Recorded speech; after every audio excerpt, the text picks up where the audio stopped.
Почитувани гледачи, јас сум Габриел Стибел, а вие ја гледате рубриката Нашите градини, каде што овој пат ќе ви представиме една градина која не е во конкуренција за најубава градина, бидејќи е изработена од фирми професионалци кои работеле тука и нормално ќе ви прикажеме детали од оваа градина која иако на мала површина, навистина има многу партитури кои вредат да се видат.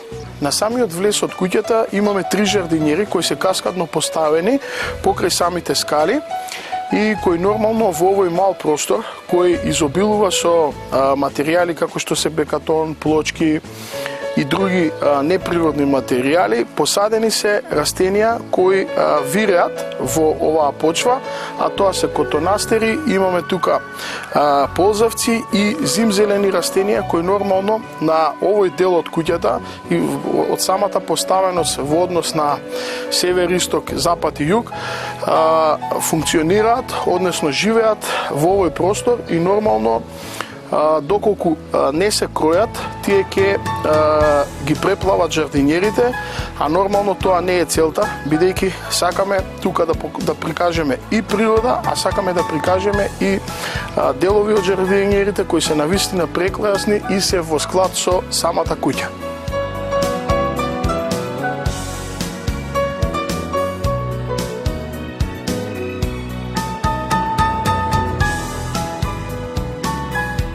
При уредувањето на оваа градина учествував и јас и многу добро знам дека собственикот сакаше во тоа време, некои си 2-3 години уназад, да биде направено се во однос на тоа да боите на самата градина бидат складни едни со други. Така да, фасадата, плочките кои се лепени у самата куќа, оградата и растенијата, дури и самиот бекатон бидат во тонови кои се слагаат едни со други. Мислам дека и тоа е постигнато на многу добар начин, бидејќи колоритот на боите навистина е складен.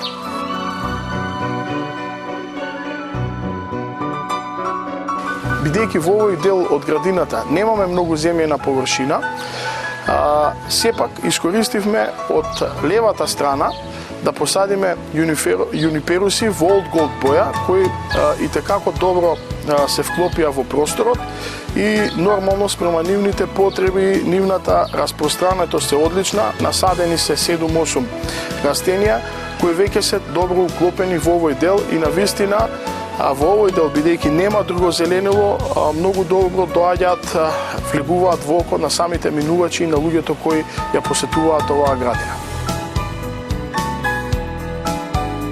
Сега сме веќе на прагот на задниот дел од градината и веќе тука имаме неколку степеници кои и на двата степеници од левата и од десната страна паралелно имаме посадено ползавци кои веќе се 2,5-3 години стари, испуштени надоле. Имаме земзелени растенија од типот на туи и нормално од двете страни имаме древна површина која е како влез, како еден вид порта на оваа градина.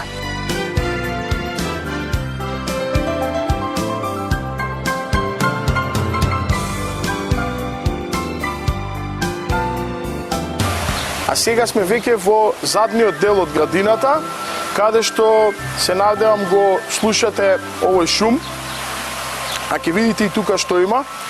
Ова е еден прекрасен дел за уживање и се надевам дека ќе ви се допадне.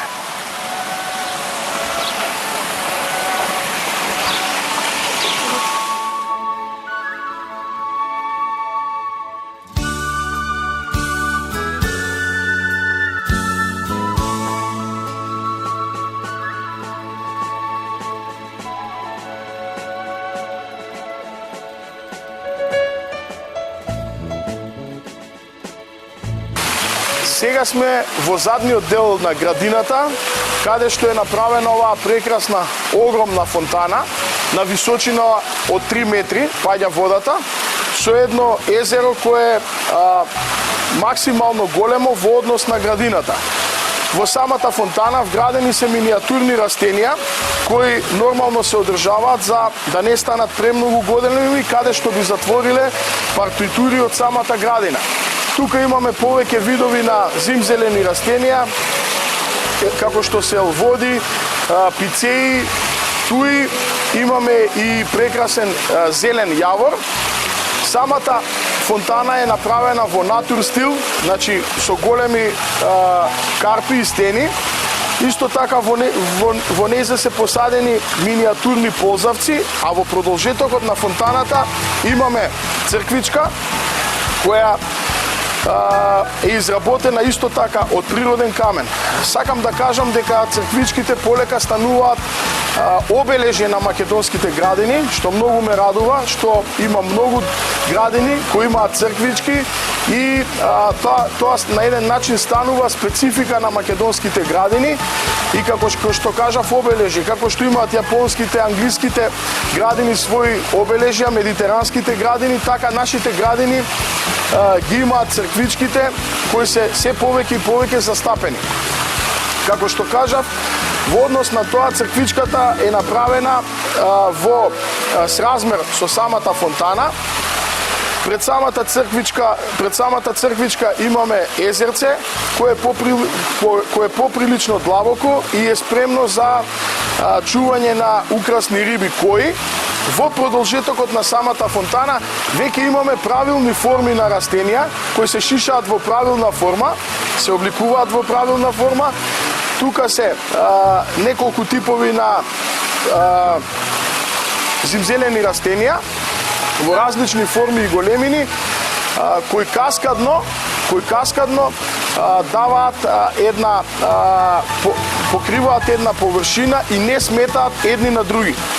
Кога сме кај овој дел од градината, по желба на собственикот, нормално е дека фонтаната е направена голема, затоа што го покрива и едниот дел од оставата и многу добро е вклопена во самиот простор. Така што, уз самата фонтана имаме и малечка чешмичка, која нормално се користи за полевање на градината. Но направена е во стилот на фонтаната, така да и скоро и да е неприметлива. Посебен украс на оваа градина е и незината патека која е направена во неколку свиоци. Има блага форма која го прати формата на езерото и формата на алпинумот. Од левата страна на патеката се растенија кои се со геометриски форми, но одлично се уклопени со дивата природа на самата фонтана. Бидејќи тука имаме еден склоп на дива природа вметната во урбана средина. Па така да и овие прекрасни растенија со геометриски форми многу добро се вклопени во самата градина.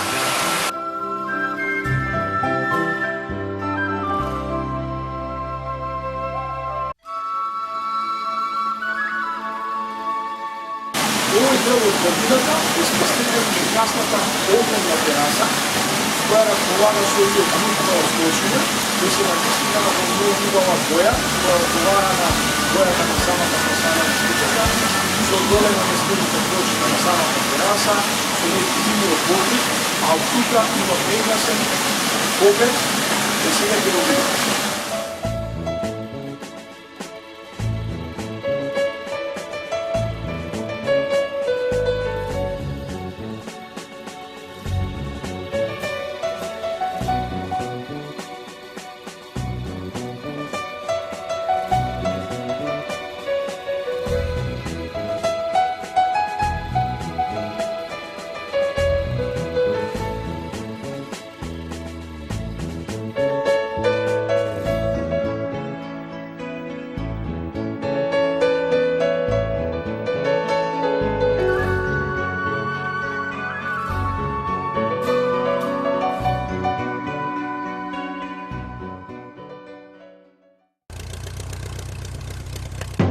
Гледај Гарден Клуб за доброто на твојата градина.